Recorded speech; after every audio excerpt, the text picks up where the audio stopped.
Hi, welcome to another episode of Gaming It Alone. My name is Brian, and we're going to be talking today about a little roll and write game called My City. Come with me and we'll check it out.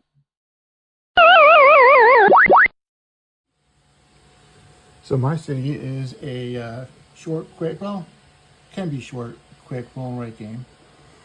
As we open it up, one thing you'll notice is that I've got a copy of each game sheet laminated. I like to laminate my game sheets, use dry erase markers. Two reasons. Number one, easy, fast cleanup. Number two, you'll never run out of the pages, although they are pretty generous. And number three, if you ever decide this game's not for you and you want to sell it off, then you still have most of the pages, and you can even use the lamination as the selling point. Now, this game is a play against yourself game, and you're going to score and base your score on the chapter you're in and how many episodes you've played total. There are no separate instructions for solo games, which is nice. As you all know, it's actually pretty unusual. Most of the time, the solo games have separate instructions and separate setups. But in this case, it's all one.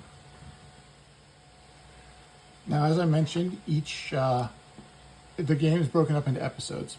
So you have episode 1, episode 2, episode 3, and each page is an episode of the game. And what you'll do is you can play just one episode, you can play all 12 episodes. It's up to you how long you want to play. And it's all based on the rolls of 3 dice, and you're going to build a city on this map. And you're going to score based on the scores for each one. So for instance, right now you're just scoring trees and rocks. You'll eventually score how much of a city of each different type you have, and churches and other instances on the cards. Now the 3 dice are pretty simple. You have 2 blue dice. Each die represents a shape that you will draw on the city. And you see there's a little gray dot. When you put the dots together, there's your shape. So there is anything from a single to to squares. So pretty much like what you see if you've ever played Tetris, same idea. Now the white die here, 3rd die, shows you what you're drawing. A solid house, a striped house, house with an X through it. And then there's one other, and that is actually it's on this die, the compass. Depending on what episode you're in, the compass does different things. When you're in the first episodes, the first chapter, the compass doesn't do anything except for you ignore it and you'd have the 2-sided shape there, the 1x2.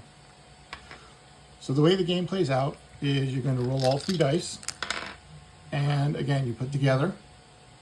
So I've got a square that's going to be filled in solid. Now, when you first start, your very first turn, you can draw anywhere as long as your first building touches the river. So I could draw this building right here, and this is a solid black square, and I would just kind of shade it in a little like that. Now, any building you build after this has to touch another building. So when I roll my next set of dice, I have an L shape there. That is going to be stripes. Now it can touch on the other side of the river, or it can touch on either of these sides. So I could do this. Now again, for the first episode, I know that the city, the types that you draw don't matter as far as how many there are in a group. It will later, but for right now, it's just drawing your city.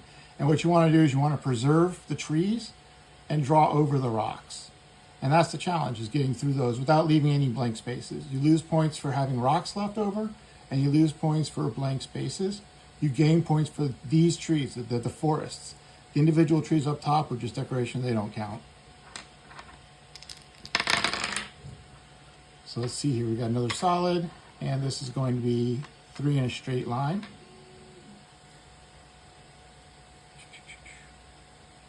We'll come over here.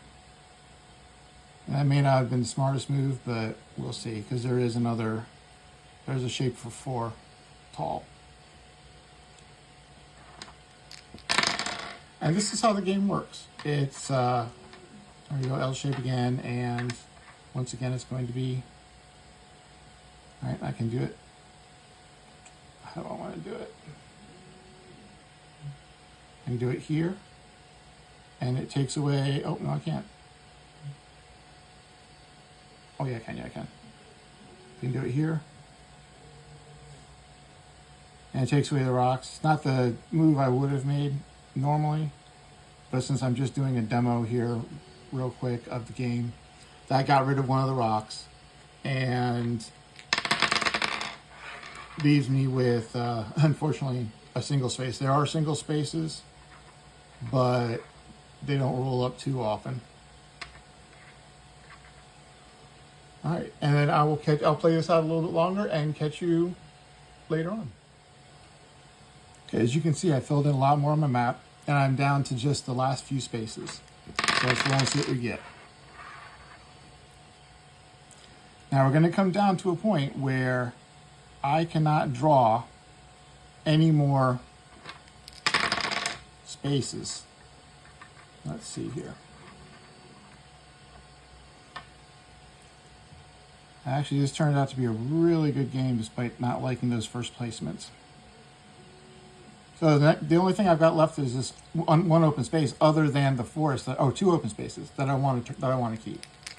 So let's see if I can roll a single open space. I cannot. Now I have a choice.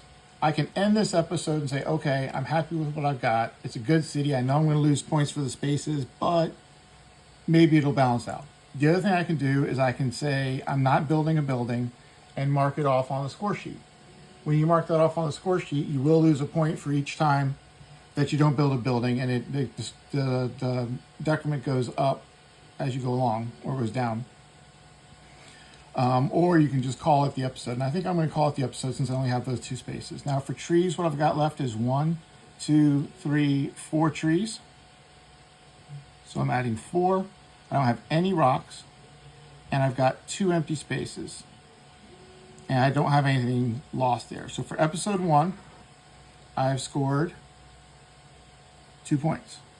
Now it doesn't seem like a lot, and it's not, but as you go along, and this one I've still got from the last game on here, you'll be adding in from your last episode, and you'll be adding in a little bit more each time.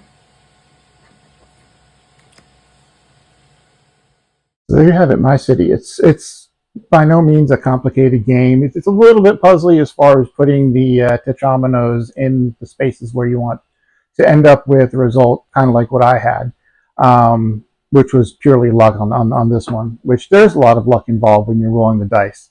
Again, it's not complicated, but it is fun. It whiles away a few minutes of your day. I think the entire play through ended up taking me about 15 minutes from the time I rolled the first die to the time that I came back and finished up. So it's not long.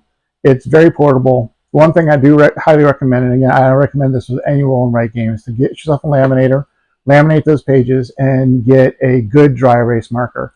The one I have is a good dry erase marker, but they have an ultra fine line, which I like better, and I'm probably going to replace the marker in here with an ultra fine line and a cloth to clean off with.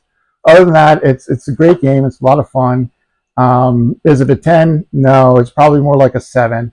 One that I'll play, and I'll play again and have fun with it, but it's not going to be the first one I reach for on a Friday or Saturday night. So that's it. Thank you, and we'll see you next time. If you feel like it, you can subscribe, click the bell for notifications, and like the video. That actually helps out a lot. And I do have a Patreon at Gaming It Alone on Patreon, as well as a Buy Me Coffee. If you want to help out the channel, all the proceeds go directly towards buying more games, getting better equipment. As you can see, I've already upgraded, and I've gotten a lavalier mic. So that's where the money goes to. Thank you again, and we'll see you soon.